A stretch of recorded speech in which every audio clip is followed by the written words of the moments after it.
সন্ধ্যা ছুঁয়ে যাওয়া শহরের শেষ ট্রেনটা যখন প্ল্যাটফর্মে ঢোকে, তখন রেল স্টেশনের বেঞ্চে বসে থাকে একটা নারী। তার নাম ঈশিতা। তার চোখে ক্লান্তি, মনে দীর্ঘশ্বাস, আর হাতে একটা পুরনো টিকিট, যেটার তারিখ আজকের নয়, বরং আজ থেকে 7 বছর আগের।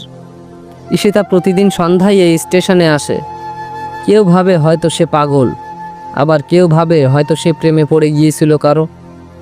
কিন্তু কেউ জানে না তার অতীতের গল্পটা। আজ থেকে 7 বছর আগে একটা ঝড়ের রাতে এই প্ল্যাটফর্মেই সে প্রথম দেখা করেছিল সায়নের সঙ্গে। 1 কাপ চা আর ভেজা শার্টে জড়ানো ছিল সেই ছেলেটা।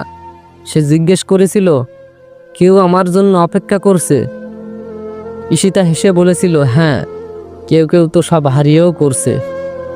তাদের দেখা হয় প্রতিদিন সেই শেষের ট্রেনটার সময় মতো, কিন্তু ভালোবাসাটা কোনোদিন ঠিকঠাক করে বলা হয়নি। তাদের মধ্যে ছিল হাজারো না বলা কথা, ছোট ছোট হাসি আর গভীর একটা অনুভব। শেষ ট্রেনের দিন সায়ন বলেছিল, আগামী শুক্রবার ট্রেন ধরবো, তুমি আসবে। যদি আসো আমরা এই শহর ছেড়ে অন্য কোথাও চলে যাব, নির্জন কোনো একটা জায়গায়, যেখানে শুধু তুমি আর আমি ছাড়া অন্য কেউ থাকবে না। ঈশিতা এসেছিল, কিন্তু শাওন আসেনি। না এসেছিল তার কোনো ফোন, না এসেছিল কোনো চিঠি, শুধু এক টুকরো খবর তার কানে এসেছিল, সায়ন নাকি কোনো একটা ট্রেন দুর্ঘটনার কবলে পড়েছে। ঈশিতা বিশ্বাস করেনি। সে বিশ্বাস করেছিল সায়ন একদিন আসবেই।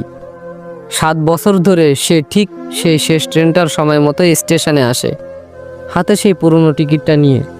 সেদিন ছিল 7ম বছর। ট্রেন থামলো, সবাই নেমে গেল। ঈশিতা উঠে যাচ্ছিল, হঠাৎ পেছন থেকে একটা কণ্ঠস্বর ভেসে এলো, কেউ এখনো আমার জন্য অপেক্ষা করে? সে ফিরে তাকালো, সেই ভেজা চুল, সেই চোখ, সেই রাঙানো হাসি। সায়ন।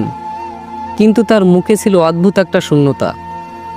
ঈশিতা কাঁপতে কাঁপতে বলল, কে তুমি? সে শুধু বলল, দেরি হয়ে গেছে ঈশিতা, কিন্তু আমি ফিরেছি, শেষবারের মতো। ট্রেন ছাড়লো, ভেতরে কেউ ছিল না, ঈশিতাই দাঁড়িয়েছিল একা। আর কখনো কাউকে কিছু বলল না।